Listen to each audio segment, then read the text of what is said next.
கழுவிட்டு வந்துடலாங்க. சீவி மேல் தோலெல்லாம் எடுத்து புடலங்காய் நல்லா கழுவிட்டு வந்தாச்சுங்க. நம்ம இன்னி இது கட் பண்ணிடலாம்.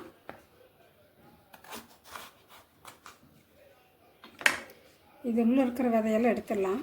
இந்த விதை வேஸ்ட் பண்ண வேண்டாம். இது நல்லா வதக்கி சட்னி அரைக்கலாங்க. சட்னி அரைக்கிறது நான் போட்டிருக்கிற வீடியோவில் நல்லாயிருக்கும். சட்னி சூப்பராக இருக்குது, செய்து பாருங்கள்.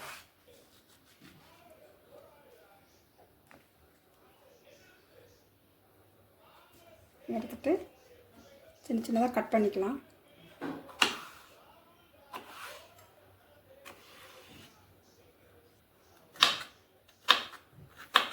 எல்லாமே இந்த மாதிரி கட் பண்ணி எடுத்துக்கலாங்க. காய் கட் பண்ணியாச்சுங்க. நீ நம்ம இதை குக்கரில் போட்டுக்கலாம். முதல்ல கடலைப்பருப்பு ஊற வச்சுருக்குங்க, அது போட்டுக்கலாம். காய் போட்டுக்கலாம். மஞ்சள் தூள் போட்டுக்கலாம். அளவாக தண்ணி ஊற்றிக்கலாங்க. ஒரு 2 சவுண்டு விட்டு எடுத்துடலாம்.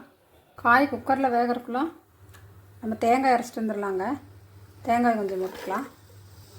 ஜீரகம், பச்சை மிளகாய், இது 3 அரைச்சிட்டு வந்து வச்சுக்கலாங்க.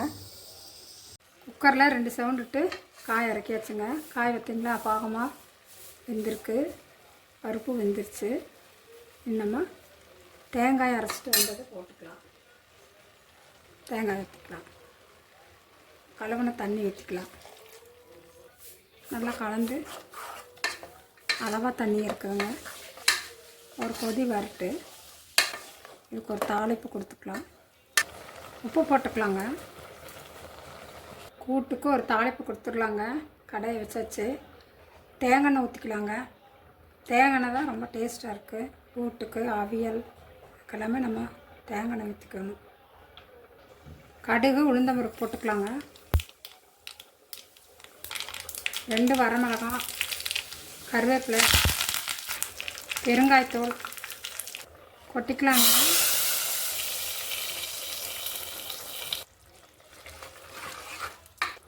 கூட்டு ரெடி ஆயிடுச்சு.